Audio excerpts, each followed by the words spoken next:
Through the rain-streaked window of her family's diner, Daisy notices a flicker of movement. Across the street, a small figure huddles against the brick wall, wedged between the hardware store and the post office. Despite the heavy downpour, she can see the slight frame of a child, perhaps 9 or 10. His dark hair plastered to his head. Pausing mid-task, dish towel in hand, Daisy stares. "Daisy dear, can I get a refill?" someone calls from the back. "Sure thing." "Polly," she replies absently, though her gaze remains fixed on the boy. Their eyes meet through the rain-soaked glass, and for a fleeting moment, he looks directly at her before retreating quickly into the shadows. "Daisy!" Her stepmother's sharp voice startles her. "These tables won't clean themselves." "Yeah, ma'am," Daisy mutters, though her attention drifts back to the window.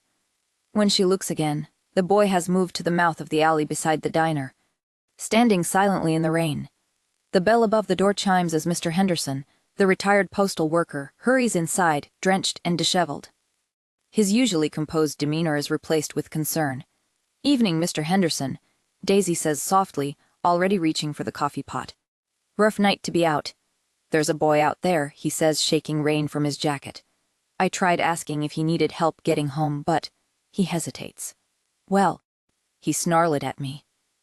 Daisy's hand freezes on the coffee pot. Snarled.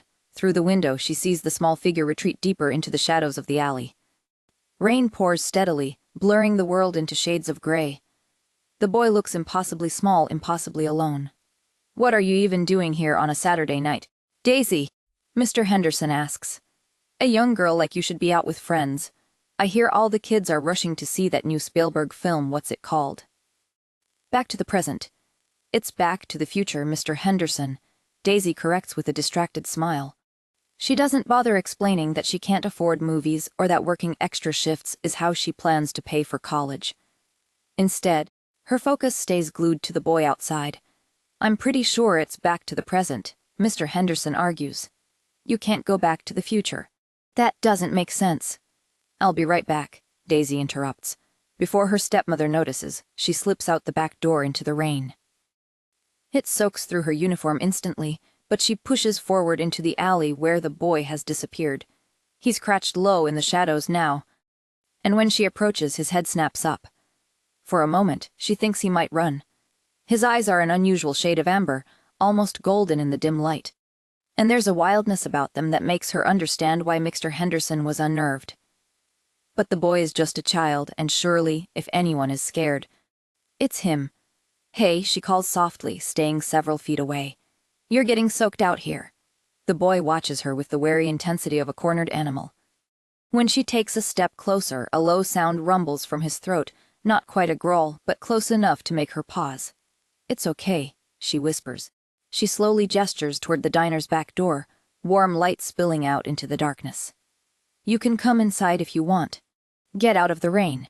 The boy's gaze flicks between her face and the open doorway. "I'll leave the door open," Daisy says quietly. "You don't have to be afraid." Daisy Mary Miller. Her stepmother's voice cracks like a whip from inside the diner. The boy flinches and then he bolts. The following night, Daisy hunches over her calculus textbook at a back booth of the empty diner, the numbers swimming before her tired eyes. Studying again, Brenda's voice drips with mock sympathy as she saunters past, purse already slung over her shoulder. "God, it's like so cute how hard you try." Daisy doesn't look up. "Going out again?" she asks. "Don't you have a shift tonight?" "Not anymore." "I don't." Before Daisy can respond, the kitchen door swings open with a familiar creak. Her stepmother, Julia, appears with that tight smile that never reaches her eyes. "Daisy, Brenda needs to leave early. Todd is taking her to that new place in the city. You'll cover her shift." "But I have a test tomorrow," Daisy protests. "And the diner comes first," Julia cuts her off. "Your father would have wanted it that way." The familiar ache blooms in Daisy's chest at the mention of her dad. 3 years gone, and sometimes it feels like yesterday she lost him. "And besides, Daisy," her sister adds, "you're like naturally meant for this place." "Fine," Daisy says, closing her textbook. She needs the tips anyway. Every dollar brings her one step closer to escape. Brenda flashes a triumphant smile. "Thanks, sis. Don't wait up." The bell above the door chimes as Brenda leaves, and Julia follows her daughter with her eyes, pride evident in her gaze. When she turns back to Daisy, that warmth vanishes. "The ketchup bottles need refilling," she says. "And don't think I didn't notice you gave Mr. Henderson a free cup yesterday. He's been coming here for 20 years.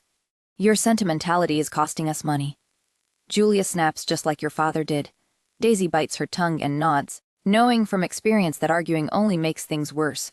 By divinutit, only a few customers remain, mostly truckers passing through town. Daisy's feet ache, and calculus formulas still dance in her mind as she wipes down the counter. The bell above the door chimes.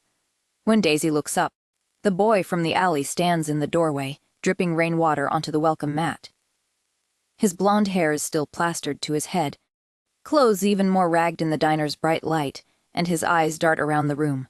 Daisy frowns. His eyes are a piercing blue.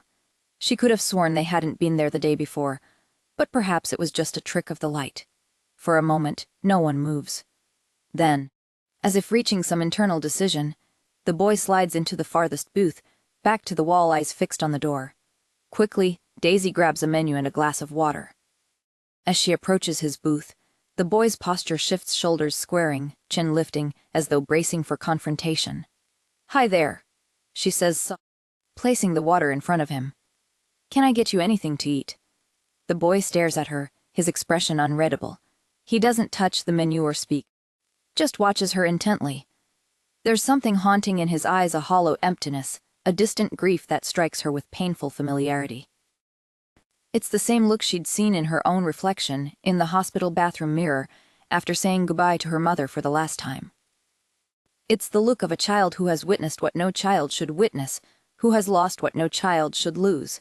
Daisy fights back tears. "Okay," she says shakily. "Just the water then. Let me know if you change your mind." She turns to leave, but a soft sound makes her pause.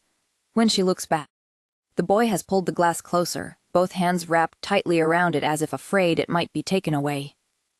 Throughout her shift, Daisy watches him from the corner of her eye. He sits perfectly still, sipping water occasionally, observing other customers eat their meals with an intensity that breaks her heart. When a family nearby laughs over a stack of pancakes, something flickers across his face, longing, quickly masked by defiant pride. Just before closing, the boy slips out of the booth and vanishes into the night without a word. The image of those hungry eyes stays with her as she walks home. On impulse, she calls the police from the landline downstairs, keeping her voice low so as not to wake Julia or Brenda, asking if there have been any reports of a missing 18-year-old boy. But there aren't. The next evening, the boy returns. The fluorescent lights highlight the hollows beneath his cheekbones and the sharp angle of his collarbone visible beneath his threadbare shirt. Across from him, the Martinez family celebrates their daughter's soccer victory with a feast. Towering burgers dripping with cheese, golden fries steaming in their basket. The boy's nostrils flare slightly, his throat working as he swallows, knuckles whitening around his water glass. Yet, when Daisy approaches with a menu and a gentle smile, he shakes his head. Pride keeps his spine straight, his chin lifted, even as his eyes betray him, lingering on every plate that passes. When he finally leaves, sliding out of the booth with deliberate care, Daisy notices he's left his water glass bone dry, not a single drop wasted. By the third night, she can't take it anymore. Daisy watches the boy from behind the counter as he sits staring at a family sharing pancakes, syrup gleaming under the downer lights. His eyes follow every bite with a hunger that's almost painful to see, though his face stays carefully blank. She notices the subtle movement in his throat as he swallows repeatedly. Making up her mind, Daisy grabs a ticket pad from her apron and scribbles an order before walking to the kitchen window to clip it onto the carousel. "Short stack with bacon for table sen," she says quietly to Chuck, the cook. He glances over his shoulder at her, raising an eyebrow. "Kid ordering now." "No," Daisy replies, pulling 3 crumpled bills from her tip pocket. "This one's on me." Chuck's weathered face softens, and he waves away the money. "Put it back in your college fund, kid. This one's on the house." "But, Chuck, your dad would have done the same," he says gruffly, already turning back to the grill. When the bell rings minutes later, Daisy takes a deep breath and lifts the plate. The pancakes are golden brown, butter melting perfectly on top, with 3 strips of bacon arranged neatly beside them, more food than she'd seen the boy eat in the 3 days she'd known him. She carries the plate to his table, heart pounding. "Here you go," she says, setting it down in front of him. The boy stares at the food, then at her, suspicion sharpening his features.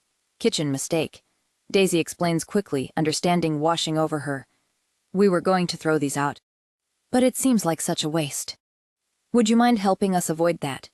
Something shifts in his expression as his gaze drops to the pancakes, then flicks back to her face, searching for any hidden catch. Daisy doesn't push.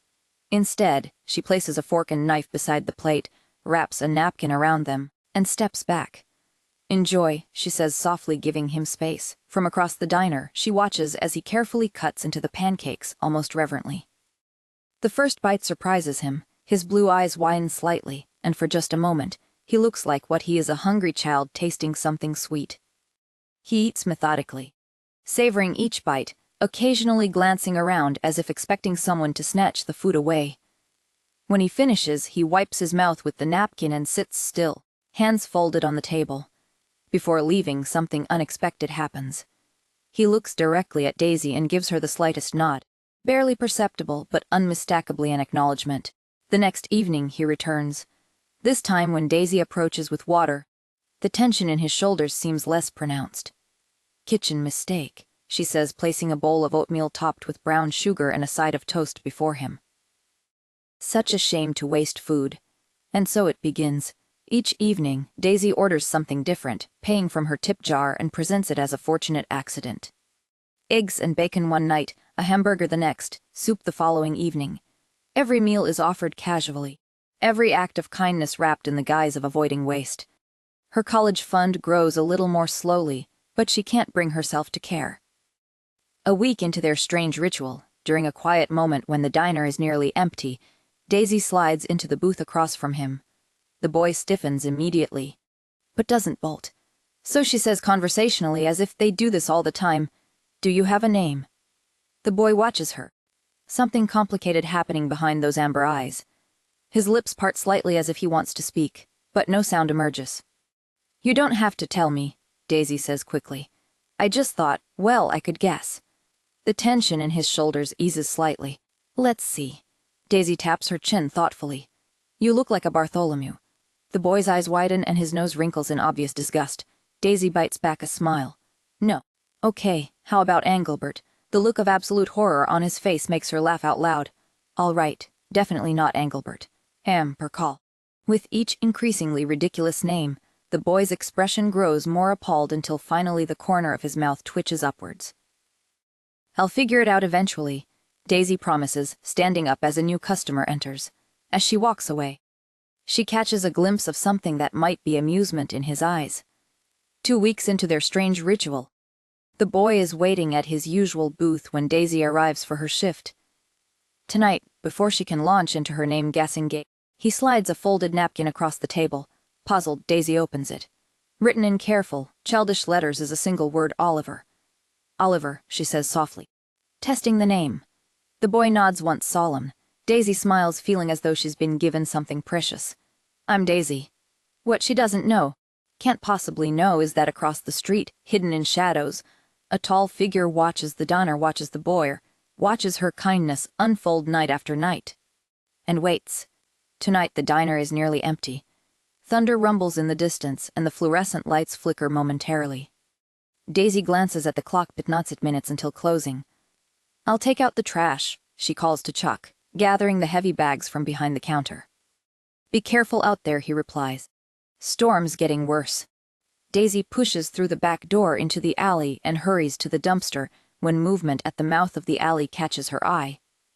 Oliver stands on the sidewalk, his thin shoulders hunched against the rain. But he's not alone. A tall man looms over him, broad-shouldered and imposing, even through the curtain of rain. His face is shadowed, but there's something predatory in his stance. He grips Oliver's arm, saying something Daisy can't hear over the storm. When Oliver pulls back, shaking his head violently, the man tightens his grip. Daisy rushes forward. "Hey," she calls. "Let him go." The man's head snaps up, and for an instant, Daisy could swear his eyes flash gold in the dim light. He yanks Oliver roughly, pulling him into the shadows between buildings. Daisy hesitates for only a second before following after them. She rounds the corner into a narrow service alley, darker than the main street and shielded somewhat from the rain by overhanging fire escapes. The man has Oliver backed against a brick wall, looming over him. "Control yourself," he growls, his voice low and commanding. "You feel it building, don't you? The storm does that. You need to master it or it will master you." Oliver's body is rigid, his breathing rapid. "Oliver," Daisy calls, her voice shaking. "Are you okay?" The man whirls to face her, and this time there's no mistaking it. His eyes gleam gold in the darkness, inhuman and predatory. "This doesn't concern you," he says. "Leave." Daisy clenches her fists. "Let him go," she snaps. "Or I'm calling the police." Oliver makes a strangled sound, part growl, part whimper. Daisy's eyes widen as she watches his small frame begin to convulse, his face contorting in what looks like pain. "Oliver," she exclaims, taking a step forward. The man curses. "Now you've done it." His control was already slipping. Oliver drops to his hands and knees, his body shuddering violently. And in the dim light of the alley, Daisy watches in horror and disbelief as his form begins to change. His body contorts, dark sleek fur ripples across his skin, his face elongates, ears shifting upward to points. Where the boy had been, a wolf pup stands small but unmistakable, with the same amber eyes that have watched her across the diner for weeks. Daisy stumbles backward, her back hitting the opposite wall of the narrow alley. This can't be real. It can't be happening. The pup whines, taking a hesitant step toward her. "Oliver, stay," the man commands, and the pup freezes. Daisy opens her mouth, but no words come out. "Daisy!" A sharp voice cuts through the rain. "Daisy, where are you?" Julia's voice comes from the direction of the diner. The man's head snaps toward the sound, then back to Daisy. "Go," he says. "Act normal." Daisy stumbles back toward the diner, emerging from the alley just as Julia rounds the corner, an umbrella clutched in her manicured hand. "There you are." "What are you doing out in this weather?" I thought I saw something," Daisy manages, her voice faint. "A cat, maybe." Julia rolls her eyes. "Always wasting time on strays. Get inside before you catch pneumonia. I need to speak with you." Daisy follows her stepmother back into the diner, her mind reeling. A wolf. Oliver transformed into a wolf. Such things don't happen. Can't happen. Yet she saw it with her own eyes. Inside, Chuck has already left through the front door, leaving them alone in the fluorescent-lit diner. Julia marches straight to the counter where Daisy's tip jar sits. "This is what I wanted to discuss," Julia says, lifting the jar. Bills and coins collected over weeks of shifts catch the light. Daisy's college fund was growing cent by cent, tip by tip. Her sister Julia confronted her, accusing her of feeding the boy who came in for free. "Don't bother denying it," Julia snapped before Daisy could even begin to defend herself. Chuck confirmed it. With a harsh clatter, Julia dumped the contents of the jar onto the counter, coins scattering everywhere. "Do you have any idea how disappointed Dad would be? This money was for your future." Daisy stared at the scattered tips, weeks of exhaustion, forced smiles, aching feet, and late-night studying after closing shifts all laid bare on the counter. "Dad left me money for college," she said quietly. "He promised there would be enough." Julia's brittle laugh cut through the air. "Daisy, your father left barely enough to cover food for 6 months, let alone years of tuition. This," she gestured sharply to the coins, "is what you have to rely on. And you've been wasting it on some stray boy." "But the inheritance," Daisy started. "Was mostly debt," Julia interrupted. "And with Todd's tuition going up this semester, there's nothing left for you but your own tips."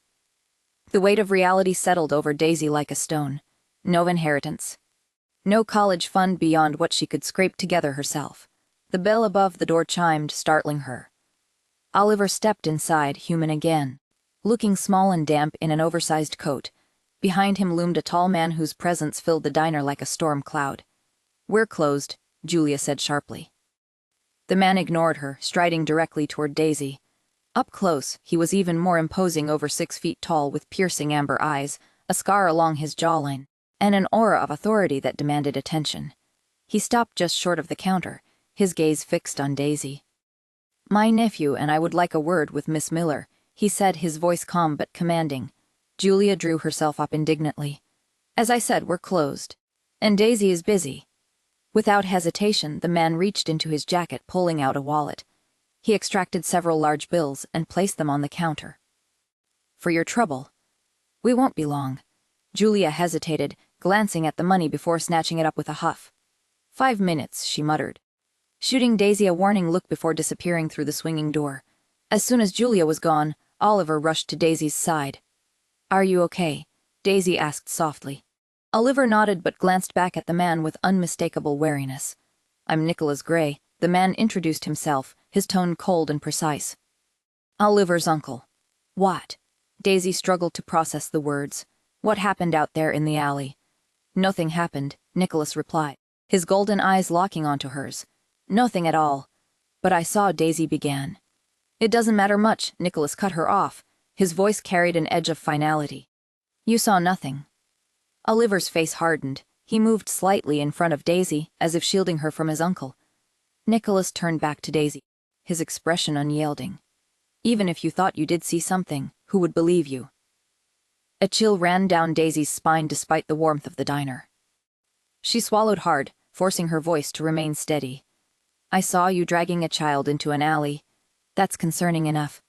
Nicholas studied her for a moment, then shifted tactics. I'm Oliver's legal guardian now that his parents are gone, he explains. And he will be coming with me. He belongs with his family. He reaches into his jacket and pulls out a checkbook. Now about what you saw, or rather didn't see. He writes rapidly, tears out a check, and slides it across the counter. This should help your college situation. Daisy glances down and nearly gasps. The amount is more than she could save in 5 years of tips. Her eyes find Oliver's. I don't want your money, she tells his uncle, pushing the check back across the counter. Don't be foolish, Nicholas says. This could solve your problems. Daisy looks at the check again. For a moment, temptation flickers through her. But then she meets Oliver's gaze, sees the trust and admiration in his eyes, and knows she can't take it. What I did for Oliver wasn't a transaction, she says firmly. It was the right thing to do. I won't take payment for that. Nicholas' jaw tightens. This is absurd. He mutters, take the money, kid. Get yourself out of here. No, Daisy says simply, pushing the check firmly back toward him. This isn't worth a few fries and milkshakes. Which is all I gave Oliver. A small hand reaches for hers, and Daisy squeezes it lightly as Oliver's uncle pockets the check with a shake of his head. You're either the most principled or the most foolish human I've ever met, he says. Perhaps both. Oliver's small jaw sets stubbornly. He moves closer to Daisy as if seeking protection. Your uncle is right, Daisy says softly, kneeling to meet his eyes. You should be with your family. Oliver pouts. He gestures around the diner, then points to her. I know, she whispers. I'll miss you too, but this isn't where you belong. Oliver's expression crumples. He reaches for her hand, holds it in both of his smaller ones. He will write to you, Nicholas says unexpectedly. Oliver turns back to Daisy, his expression earnest. Questioning. I'd like that, Daisy says, her own eyes stinging with unshed tears. For the first time since she's known him, Oliver's face breaks into a true smile. Small but real. Then without warning, he throws his arms around her neck. It's time, Nicholas says quietly. Oliver pulls away reluctantly. He steps back to his uncle's side, but his eyes remain fixed on Daisy. Remember, the man says, his voice low and serious. Nothing happened in that alley. Nothing unusual ever. His golden eyes hold hers for a moment longer. A final warning. Then he places a hand on Oliver's shoulder and guides him toward the door. A week later, an envelope arrives at the diner, addressed to her in careful, childish handwriting. Inside is a letter short but precious. Dear Daisy, I am with my uncle now. They are teaching me many things. I miss your pancakes. I miss you more. Daisy traces her fingers over the signature, surprised by the sudden ache in her chest. Dear Oliver, thank you so much for your letter. I can't express how relieved I was to hear from you. I've been worried about your safety. Is your uncle treating you well? Your friend Daisy. June 1996. Dear Daisy, sorry for the delay in writing back. I'm with the pack now. My uncle insists I need to train, that it's my duty, but he's full of don't tell him I said that. I miss your scent. Is your aunt still unkind to you? Oliver, July 1996. Dear Oliver, I'm so glad you're safe. What do you mean by training? Do you practice shifting? Is that the right term? Julia is not my aunt, she's my stepmother. Your friend Daisy. Peace, your secret is safe with me. September 1996. Dear Daisy, yes, I am training to control my shifts, but I shouldn't discuss that. I think my uncle reads my letters before they're sent. He scolded me for commenting on a lady's scent, but how else could I say I miss yours? Adults are confusing. I can't believe Julia is your stepmother. She's awful to you. My mother wasn't like that. When I'm older and you're my mate, no one will ever mistreat you again. I promise. Oliver. October 1986. Dear Oliver, I don't mind you mentioning my scent. Sometimes I wear vanilla perfume. Maybe that's what you remember. About the mate comment, I'm flattered, but you're too young to think about such things. Julia isn't my biological mother, she's my stepmother. My real mother passed away when I was 20. She fell ill, and nothing could save her.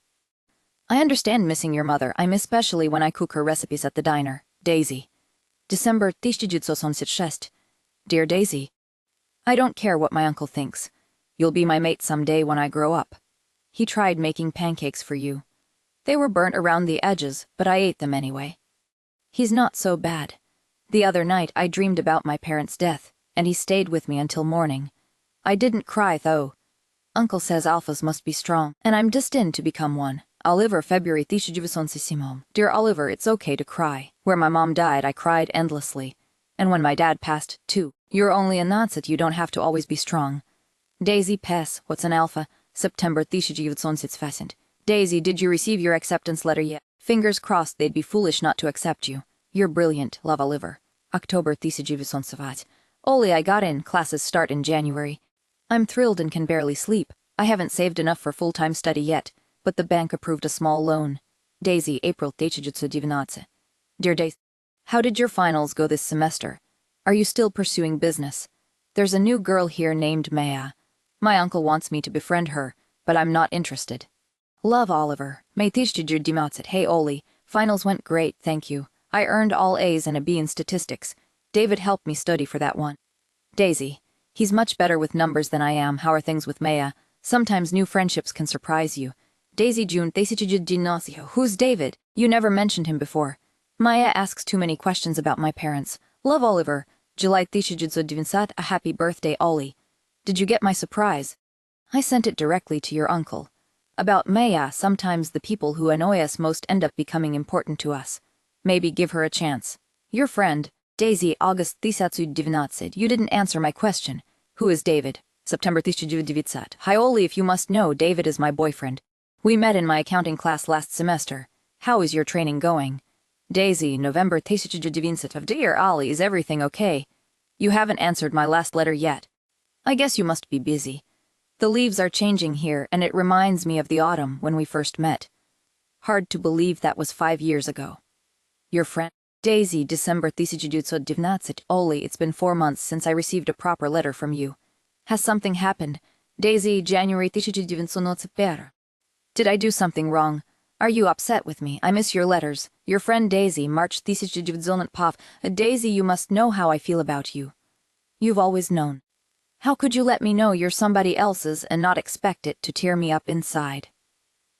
I don't want your letters if you're going to be with someone else. March 1986. Oli, is that why you haven't been writing? Because of David? You're only 15. What you're feeling is a crush, something you will grow out of. Nothing more. You matter to me, Ollie. When you didn't write for months, it hurt me. Please don't do that again. Daisy, May 1986. Dear Oliver, I understand if you don't want to be friends. Daisy, for November 1986. My Daisy, I'm sorry. I didn't mean it when I said I didn't want your letters. I tried to forget you, but I miss you too much. I'd rather be your friend than nothing to you at all. You're too important to me. Your scent has been fading from your last letter, and I miss it. I miss you. Forgive me. December 1986. You don't have to send me a new gift every day until Christmas. It's too much. I miss you too. I hope you enjoy these gingerbread cookies. I made them myself. Your Daisy. April 1983. Oli, I quit that terrible job. You would have been proud of me. I finally stood up to that jerk of a boss when he tried to make me close alone again. The look on his face was priceless. David took me to meet his parents last weekend. It's getting pretty serious. Your Daisy. May 1983. Daisy, I'm not sure I like the idea of you meeting his parents. You barely know him. Maya says I should be happy for you. I'm trying, but the wolf doesn't like it. Oliver, June 1983. Dear Oli, David and I have been dating for about 3 years now. That's not nothing. You're creating a connection in your mind that isn't real, at least not in the way you seem to think it is. You're 16 now, and I'm 22. You're still so young and have your whole life ahead of you. Speaking of which, you mention Maya often. Is there something developing there? You're Daisy. November 1993. Daisy.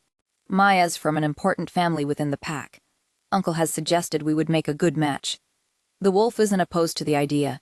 She smells right, if that makes sense. We're considering a formal courtship bond. Love, Oliver. December 1923. Dear Oliver, formal courtship bond at 16 Oliver. That sounds so serious and permanent. You're just a teenager. You should be meeting different people, figuring out who you are before you commit to something so binding. And what does she smells right even mean? That's not a foundation for a lifelong relationship. Daisy March 1924. Dear Oli, David proposed last night. I said yes. I'm not sure why I'm nervous telling you this. You're my best friend. You should be the first to know. The wedding will be next summer. I hope you can be there. But I understand why that might be complicated. How are things with Maya? You're Daisy. May 1924. Daisy, congratulations on your engagement. I've been busy with pack matters. Uncle has been delegating more responsibilities to me as preparation for when I become alpha. Maya and I have formalized our courtship bond. It's the first step toward a permanent mating. Uncle is pleased with the alliance. Our bloodlines are compatible. Our wolves accept each other. It's enough, though I dream of you still, Oliver. June 1924. Oli, I'm concerned about you. This formal courtship sounds so wrong to me. Our bloodlines are compatible. Our wolves accept each other. Where is the joy, the passion, the excitement? You're Simnatsan, Oliver. This isn't the Middle Ages. You don't need to make political alliances through marriage. I'm sorry if this sounds harsh, but I just want you to be happy. You're Daisy. August 1924. Daisy. What would you have me do? Pine forever for a human woman who's marrying another man. The wolf may be stubborn, but even it understands when a chase is futile. I'm learning to live with the knowledge that you'll never be mine. October 1924. Dear Ali, the wedding is set for June 5th next year. Save the date. Even if you can't be there in person, I'll be thinking of you. Please don't speak of pining for me. I only want you to find someone who lights a fire in your soul, not someone who merely smells right or has the correct bloodline. You're Daisy. December 1924. Daisy, you still don't understand. What the wolf feels for you isn't something I chose or can simply dismiss. It's primal, instinctual, bone deep. When you fed that starving pup, something fundamental shifted. The wolf recognized something in you. Strength, compassion, a kindred spirit. It doesn't understand weddings or age differences or the boundaries of friendship. I've enclosed a small Christmas gift. It's a silver pendant with our pack symbol. Wearing it would mark you as under our protection. The wolf will rest easier knowing you have it. Love, Oliver. February 1925. Dear Oliver, the pendant is beautiful. I haven't taken it off since I received it. Wedding planning continues to be a nightmare. I've compromised on the guest count, but I put my foot down about the location. You're Daisy. April 1925. Daisy, you speak of passion and joy as if they're birthrights. For some of us, duty comes first, always. I know how you dot your I's with little circles when you're happy. How your letters slant more when you're writing in a hurry. How you press harder with the pen when you're angry or passionate about something. The day your wedding invitation arrived, I ran for hours through the forest until my paws bled and my lungs burned. Still, I couldn't outrun the truth. You're choosing him, not me. I won't attend. I can't. The wolf wouldn't allow it. Love, Oliver. June 1925. Dear Oliver, your last letter troubled me deeply. I understand why you can't attend the wedding. I do, but part of me will be looking for you anyway. You're Daisy. December 1925. My Daisy, I can't do this anymore. For years I've tried to be your friend. To respect your choices. To cage a beast that lives only for you. But with each step you take toward a life with him, something in me fractures. I keep your letters in a wooden box under my bed. Sometimes when I can't sleep, I reread them all in order. Years of Daisy Miller. I know every word, every crease in the paper, every place where your pen pressed harder on the page. The truth is, I have loved you since I was decent years old. The boy loved your kindness. The teenager loved your wisdom. The man loves all that you are. Your strength, your compassion, your quiet determination. But you've chosen your path, and it doesn't include me. So I release you. I set free this impossible, beautiful, agonizing connection that has defined me for so long. I free the wolf to find another. If such a thing is even possible. Be happy, Daisy. Live the life you've chosen with your whole heart. I won't write again. It's the only way I can survive. Always and forever yours, Oliver. June 1929. Oli, I know I shouldn't be writing to you, but tonight, sitting alone in my apartment, I needed to put these words somewhere. I miss you. 3 years of silence, and I still find myself checking the mail with a flutter of hope when I get home. I didn't get married, Oliver. David had been cheating on me with Brenda, of all people, my stepsister. They'd been seeing each other for months, apparently. Everyone knew but me. I'm okay now, mostly. I pick up weekend shifts at the diner sometimes just to make extra payments. That student loan, you know. Sometimes I touch the pendant you gave me and wonder where you are and if you're happy with Maya. I hope you know that somewhere a waitress who once fed the hungry child you were still thinks of you. I'll never send this letter, but writing it has helped. Always yours, Daisy. 3 years later, Daisy bursts into the hotel's locker room, out of breath and flushed. Where have you been? Lisa appears in the doorway, arms crossed. It started almost an hour ago, and the wedding planner's a royal pain in the. She stops, eyeing Daisy. What's wrong? Nothing, Daisy mutters.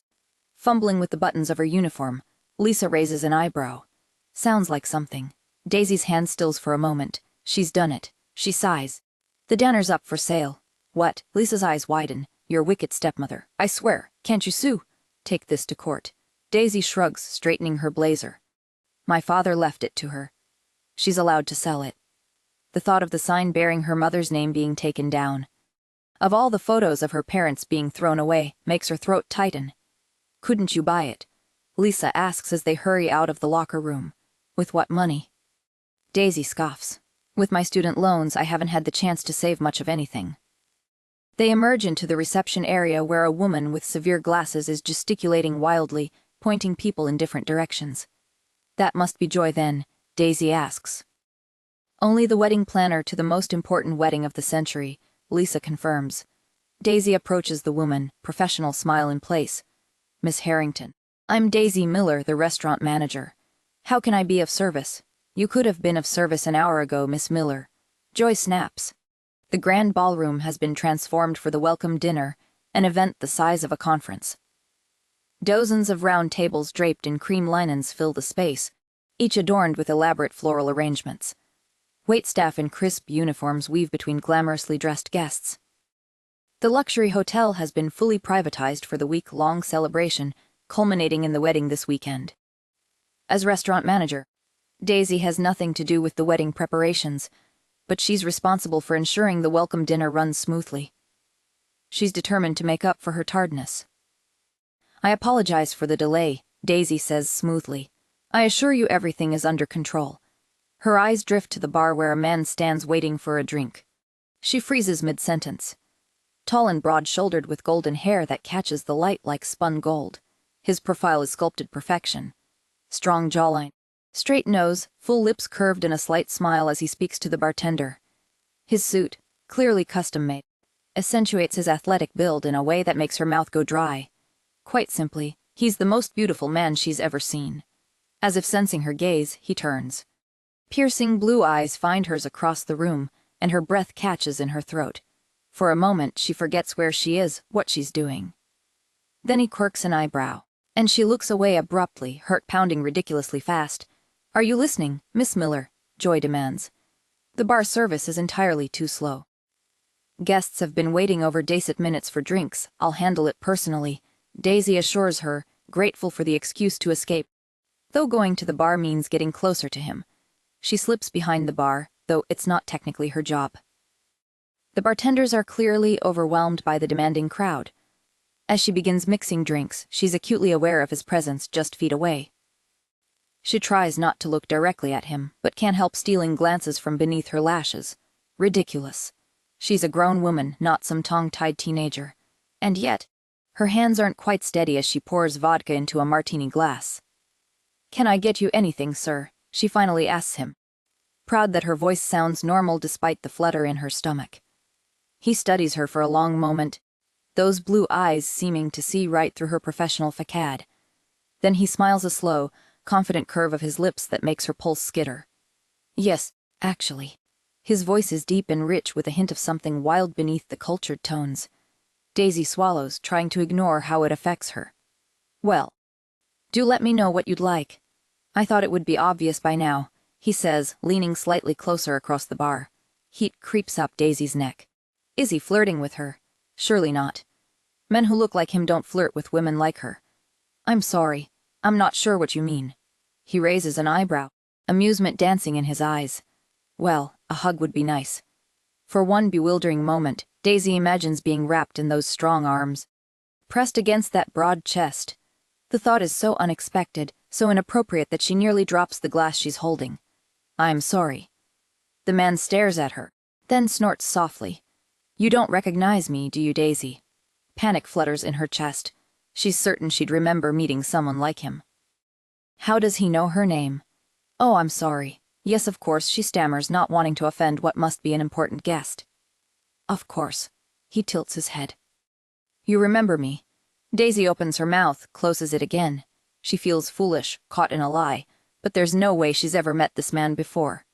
She would remember. Definitely. Right, good. His smile widens, showing perfect white teeth. Well, you should come say hello to my uncle. You know. He asked about you just the other day. All right. She agrees weakly, having no idea what else to say. She's almost certain he's confusing her with someone else. But there's no graceful way to say so. He gestures for her to follow, and she finds herself trailing behind him across the ballroom. Guests part for him. Nodding respectfully as he passes, he moves with the easy confidence of someone accustomed to deference. She can't help noticing the way other women watch him as he passes, with the same appreciation she felt earlier, but also with something like recognition. He's someone important, clearly. He leads her to a tall man in his late suitas with salt and pepper hair and a stern expression. Meeting the older man's gaze, Daisy feels a jolt of recognition. She's seen him before. Nick, you remember Daisy? The blonde man asks. Nick narrows his eyes at her. What is she doing here? He snaps, making Daisy want to step back cautiously. I don't know. The blonde shrugs. I had nothing to do with it. He turns to Daisy with a charming smile. What are you doing here, Daisy? The older man crosses his arms expectantly, while the younger one looks amused. Put on the spot, Daisy straightens her shoulders. I'm the restaurant manager, she says cautiously. There you go, the blonde says to Nick. She's the restaurant manager. You really expect me to believe that out of all the hotels in the city? Nick retorts. But he's interrupted by the arrival of a stunning brunette in a sparkling black dress who slides her arm through the blonde man's. Ollie, where have you been? Robin's asking for you, she scolds gently. The world tilts sideways, Ollie. She called him Ollie. Maya, the blonde smiles. This is Daisy. You remember I've told you about Daisy, haven't I? Daisy stares at the man before her, seeing him properly for the first time. The golden hair, piercing blue eyes, and tall, powerful frame bear no resemblance to the skinny boy she once knew. And yet this is Oliver, the boy she fed pancakes to. The teenager who wrote her passionate letters, the young man who broke her heart with his final goodbye. Now he looks at her like she's merely an amusing diversion, not the shock she clearly feels.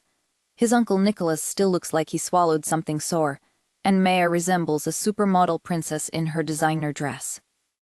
Meanwhile, Daisy stands there in her simple uniform, sweaty from rushing, her hair hastily pulled back. Excuse me, she manages, her voice barely audible. She turns and flees, threading through the crowd with her head down, ignoring Lisa's questioning look as she passes. She doesn't stop until she reaches the locker room, now empty, where she sinks onto a bench and presses her hands to her burning cheeks. Oliver. Here. Now a handsome man in an expensive suit that probably costs more than her monthly rent. And she'd been staring at him, finding him attractive without even recognizing him. He must think she's an idiot. She's behaving like a child, running away instead of doing her job. She buries her face in her hands, trying to steady her breathing. The locker room door creaks open. Assuming it's Lisa coming to check on her, Daisy doesn't look up. Oh, come on, Daisy. You didn't have to run away. Her head snaps up. Oliver stands in the doorway, leaning against the frame with casual elegance, a hint of a smile playing on his lips like he finds her reaction entertaining. This is the women's locker room she manages. His smile fades instantly. "You're crying," he murmurs, the teasing tone replaced by genuine concern. He crosses the room in 2 long strides and kneels before her, his piercing blue eyes meeting hers. "It's not because of me, is it?" he asks, uncertainty softening his voice. Daisy lowers her gaze, unable to articulate the storm of emotions coursing through her. How can she explain that she's crying because the starving boy she once fed has transformed into this magnificent man? Part of her mourns the connection they once shared, now seemingly replaced by an unbridgeable distance. Oliver reaches out, his thumb gently brushing a tear from her cheek. The simple touch sends a jolt through her system. "I'm sorry, my Daisy," he murmurs. "I didn't mean to upset you." The possessive endearment, spoken in that deep voice, makes her shiver. Her eyes snap to his, and something electric passes between them. "I'm just so happy to see you," she whispers, surprised by the raw honesty in her voice. Oliver smiles, not the polished, confident smile he wore earlier, but something softer, more genuine, reminiscent of the boy who once wrote her heartfelt letters.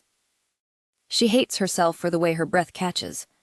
A sharp knock on the door breaks the moment. "Daisy, are you in there?" Lisa calls. "Joy's looking for you." Something about the champagne toast schedule. Daisy jumps to her feet, smoothing her uniform. "I should go," before she can move past him. Oliver captures her hand in his. His palm is warm, his grip gentle but firm.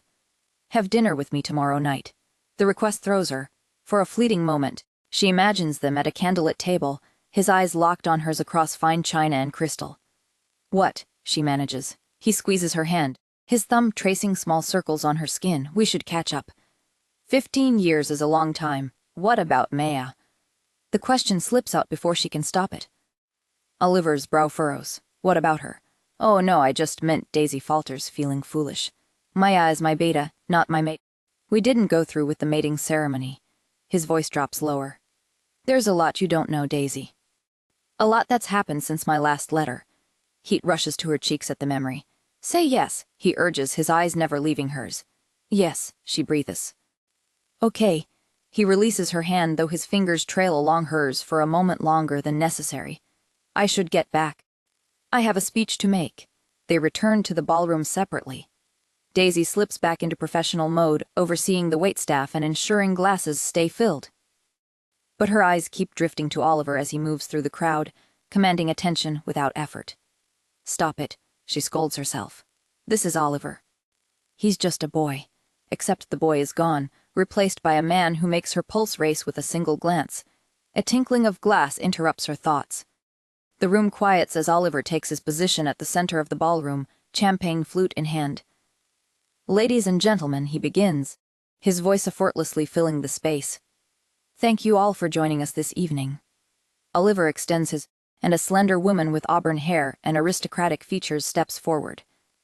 "My fiancé and I," Oliver announces, his arm sliding around her waist, "are very happy you could make it." The room erupts in applause as Daisy stands frozen, champagne bottle still in hand. Oliver is getting married. He's the groom. And she just agreed to have dinner with him tomorrow night. On Daisy's last shift at the diner, only 2 customers remain. She wipes down the counter for the 3rd time. Her thoughts a jumbled mess. She could have been having dinner with Oliver right now. But after learning he was getting married, she'd fled home and found herself rereading all of his letters, blushing at his declarations of love, at him calling her his mate while imagining the man he'd become whispering those words. Her shameful thoughts, juxtaposed with the image of him standing beside his beautiful fiancée, had been too much. So instead, she's here working her shift at her father's diner. Soon to be someone else's diner. Julia finalized the sale paperwork this morning.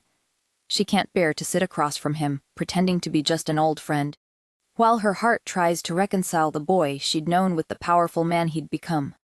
The door chimes behind Daisy's last clients, leaving her alone in the empty diner. Except she isn't. Right outside stands a tall figure on the sidewalk. Rain plastered his golden hair to his head, soaking through what appears to be a very expensive suit. Oliver's eyes meet hers through the glass just as they did that first night when he'd been a boy. But this time there's no wariness in his gaze, only intensity and hurt. One moment Daisy can't move, the next she's crossing the diner, unlocking the door. "You didn't show," Oliver says, rain dripping from his jaw. He's so beautiful it hurts to look at him. Come here, she manages. You're soaked. Water pools at his feet as he stands there, looking out of place among the worn vinyl booths and chipped formica tables. Your booth is still free, she says, gesturing to the corner where he used to sit. It's a weak attempt at humor, but the corner of his mouth quirks upward nonetheless. Daisy brings him coffee without asking, setting it before him in a thick white mug. Why didn't you come? Oliver asks. Something came up, not meeting his eyes. You're lying, he says, not unkindly. Your heart rate changes when you lie. Heat creeps up her neck. Of course he's a wolf. She forgets sometimes what he is. I'm sorry, she blurts out more genuinely this time. But you're getting married. One golden eyebrow rises, and Oliver draws back slightly. Daisy stares at him, confused for a moment before she realizes her mistake. He just wanted to have dinner with an old friend. Shame washes over her as she realizes she's been overthinking his invitation because of her new, very inappropriate attraction to him. Of course Oliver wouldn't be pursuing her now that he's grown and engaged. I'm sorry, she says again, meaning it. Wait here. She retreats to the kitchen, leaning against the cool stainless steel counter for a moment to collect herself. Then she pulls out flour, eggs, buttermilk. When she returns to the dining area, Oliver's eyes widen slightly. Kitchen mistake, she whispers, sliding the plate of blueberry pancakes in front of him. His answering smile is dazzling. It does all kinds of things to Daisy's poor heart, though not nearly as much as the expression of pure bliss that crosses his features after he takes his first bite, eyes closing briefly. Good. Daisy nearly chokes, her throat tight. She should go back to wiping down tables, finish closing up. Instead, she slides into the booth across from him. I missed you, Oliver admits quietly. After the letters stopped, he pushes the plate slightly toward her, an invitation. The simple act of sharing food with him again after so many years feels strangely intimate. Tell me about your life, my Daisy. And somehow she does. As she speaks, the years between them seem to melt away. He listens with the same intensity he always had, asking questions that show he remembers every detail she ever shared in her letters. And now the diner's being sold, she finishes, gesturing around them. This is probably one of my last shifts here. Oliver's expression darkens. Why is your stepmother selling it? She says it's been losing money for years. Maybe she's right, but it's the last piece of your parents you have left. Oliver observes, making Daisy sigh. Yeah, I know. My mother's name is still on the sign. My father's recipes are still in the kitchen. Oliver reaches across the table, his fingers brushing against hers. I'm sorry, Daisy. Somehow during their conversation they've shifted closer, and now her knee presses against his under the table. You never told me what happened to your parents, she says softly. For a second, Oliver's eyes shine gold. They were killed, he says calmly. In front of me. The calm, almost detached way he says this makes Daisy recoil. Oliver, she murmurs, tears welling in her eyes. Rival pack, his voice steady but distant. They wanted our territory. I was hiding in a closet. I saw everything. Daisy reaches for his hand without thinking, squeezing it tight. That's why I couldn't speak when we met. Oliver's jaw tightens. The words were trapped inside me, but writing to you had helped, he confesses, his thumb tracing circles on her palm. Having someone who didn't try to force me to talk, it helped more than you know, Daisy. You were so thin, she remembers. So quiet. You were in shock. I was feral, Oliver corrects. My wolf took over completely. It didn't trust anyone.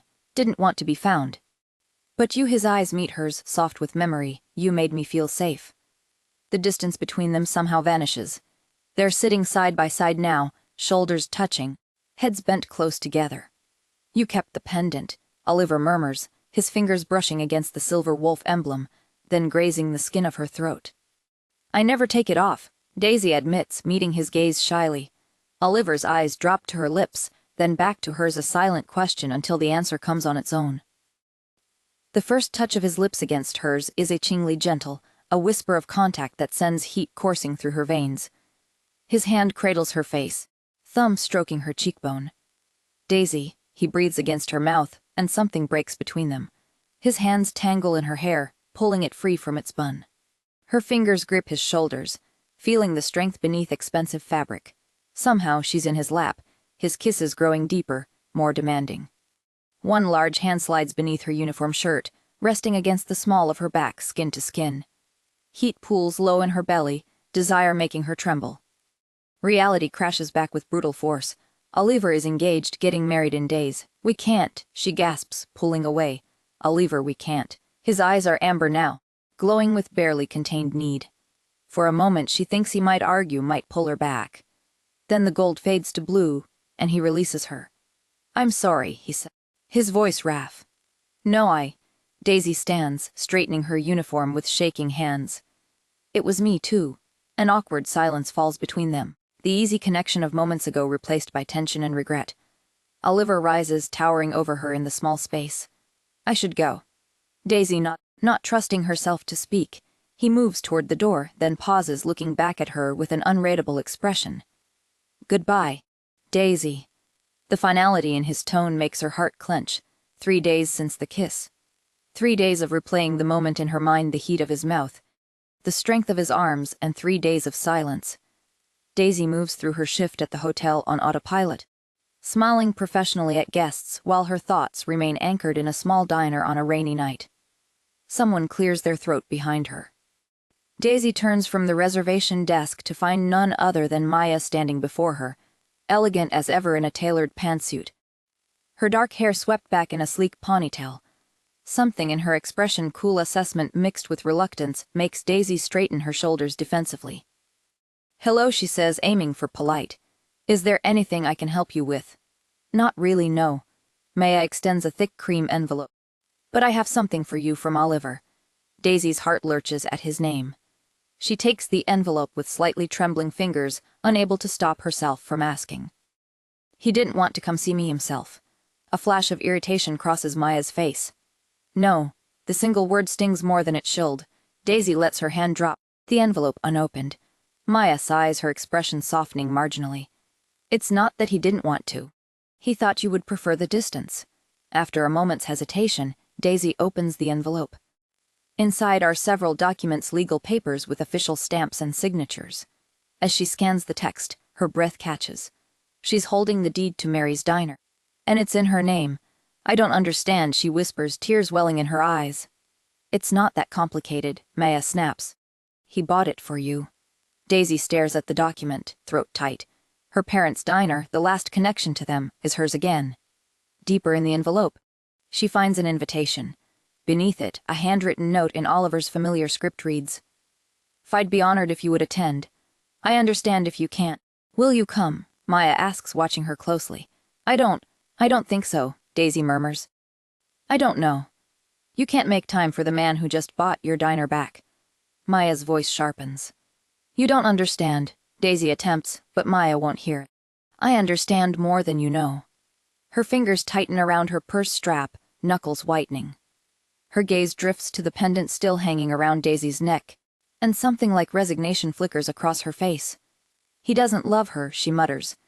Daisy's brows shoot up. What? Robin, he doesn't love her. Maya's gaze is direct, challenging. Just thought you should know. Daisy shakes her head. He doesn't love me either, she protests, overwhelmed. He just thinks he does because I was there when he needed it. Something dangerous flashes in Maya's eyes, a reminder of what lies beneath her polished exterior. If after all these years you still think that, she finally says, well, then you don't deserve him. Without another word, she turns and walks away. The sharp click of her heels against marble echoes in the sudden silence. The gray Pack estate sprawls across acres of pristine woodland. The ceremony site is nestled in a clearing surrounded by ancient oaks. White chairs fan out in neat rows, flower-draped archways creating a path to a raised platform where Oliver stands tall and solemn in a black suit that emphasizes the breadth of his shoulders. Daisy slips in at the back, heart hammering against her ribs. She's dressed in a simple blue dress, the pendant Oliver gave her years ago gleaming at her throat. Her eyes scan the gathered crowd, and immediately she notices something different about them. They sit too still, too alert. Predators at rest. This is a shifter ceremony, and she's an outsider in every sense. Nicholas stands beside Oliver, his expression severe. On the opposite side waits Robin. Radiant in a gown of ivory silk, her family arranged behind her like an army preparing for alliance rather than celebration. As music swells from hidden speakers, Daisy sinks deeper into her seat, suddenly questioning why she came. What had she expected? For Oliver to be waiting with open arms. He's about to be mated, bonded forever to another. The officiant, an elderly woman with silver hair and knowing eyes, steps forward. Her voice carries effortlessly across the clearing. We gather today to witness the bonding of two ancient bloodlines. She speaks of a union that strengthens not just the Grey Pack, but all shifter kind. Daisy watches Oliver's face, handsome, stoic, distant. His eyes sweep the crowd once more, searching, before settling into a mask of duty. The bond between mates is sacred, the officiant continues. A joining not just of bodies and packs, but of souls. Something in her words makes Daisy sit up straighter. She thinks of Oliver's letters, his descriptions of soul bonds rare and powerful, like having one soul in two bodies. Robin steps forward to speak her vows, her voice clear and confident. I come to you, Oliver Grey, offering the strength of my bloodline, the loyalty of my pack, the honor of my name. I vow to stand beside you as we lead our united packs into prosperity. Daisy frowns, that's it. These are her vows. Not a word about love. No mention of desire, devotion, or shared dreams. Nothing about Oliver's sense of humor or his fondness for mystery novels. This is a business transaction wrapped in ceremonial language. Oliver steps forward, his expression solemn as stone. Oliver Grey, accept your offering and return it with my own. I vow. Daisy stands abruptly. She hadn't meant to. Her body seems to move on its own, driven by a sudden, overwhelming certainty that this is wrong. The movement catches Oliver's eye mid-sentence. His words falter, then stop entirely as their gazes lock across the clearing. His expression shifts instantly, the mask of duty cracking to reveal such naked hope, such raw longing, that a collective gasp rises from the assembly. Is there a problem? The officiant asks sharply. Daisy hadn't planned to do anything but witness. But Oliver is still looking at her like she's the answer to a question he's been asking his entire life. And the words tumble out before she can stop them. Don't, she says, her voice cutting through the silence. Don't do it. You don't love her. Murmurs ripple through the crowd, swelling into exclamations of shock and outrage. Nicholas's face darkens with fury. Daisy, Oliver said. Her name alone silencing the crowd. They've talked about this before. She knows what he means, her letters years ago urging him not to commit to Maya without love. And I stand by what I said, Daisy replies, clenching her fists to steady their trembling. You can't commit your soul for duty. It's not right. Oliver's jaw tightens. What else am I supposed to do? His voice carries a bitter edge. I can't marry for love, Daisy. She starts to protest, but he cuts her off. I can't because the woman I love belongs to someone else, and I will never love another. The crowd erupts into chaos at his declaration. Shifters leap to their feet. Voices rising in shock and confusion. Nicholas buries his head in his hands, exasperation written across his face. Oh, Daisy whispers, the word lost in the noise. Oliver stands rigid on the platform, his gaze locked on her despite the pandemonium around them. And if she didn't? Daisy says, her voice barely audible even to herself. The officiant waves her hands frantically. Please, everyone, calm yourselves. This is a sacred silence. Oliver roars, his voice ringing with authority that demands obedience. The clearing falls unnaturally silent. Every shifter freezes, instinctively responding to the Alpha's command. In the heavy quiet, Oliver looks at Daisy expectantly, a flicker of vulnerability beneath his commanding presence. She stands frozen, cheeks burning as all eyes turn to her. The officiant clears her throat. Miss, nobody heard you. Speak now or forever be silent. Daisy takes a deep breath. What if she didn't? She repeats louder this time. Belong to another, I mean. Oliver's brow furrows. What? I didn't marry David, Daisy blurts out. I never did. A gasp ripples through the crowd, followed by a confused voice asking. Wait, who's David? But Oliver doesn't seem to hear. His expression softens, hope spreading across his face like the first light of dawn. You didn't. Daisy shakes her head. No, and I really think you should reconsider. Marrying for love, I want that for you, Oliver. Her voice grows stronger. She swallows hard before adding, and preferably with me, if you'll have me, because I've come to quite enjoy being your Daisy, and I really would like being yours again. The clearing erupts once more, shouts and questions filling the air. Oliver's gaze briefly leaves Daisy's face and her stomach drops. But then she sees him glance apologetically at his fiancée, who rolls her eyes. Go on, the woman says loudly, cutting through the commotion. We both know this was never about love. Oliver doesn't hesitate. He strides through the crowd, shifters parting before him like water, until he reaches Daisy. His eyes burn with an intensity that steals her breath. You really didn't have to buy back the diner for me, she babbles nervously. That was two. His mouth claims hers, cutting off her words. The kiss is fierce, possessive, a decade and a half of longing poured into a single searing moment. The officiant, looking somewhat stunned, raises her voice over the celebration. Well, it seems we're witnessing a different kind of bond today. Daisy can barely hear her. All she feels is Oliver's arms wrapped around her, his heartbeat steady against her palm, and the unshakable certainty that after 15 years of letters and yearning, they've finally found their way back to each other. Thank you for listening to The Alpha's Pen Pal by Lily Robert. What did you think of the visuals in this one? I'm trying out a new video editor. And since tomorrow is my birthday, I have a small gift for you to celebrate. A free bonus chapter for this story is available right now on my Patreon. It's free for everyone and will remain free all month. Don't miss it. Check the link in the description.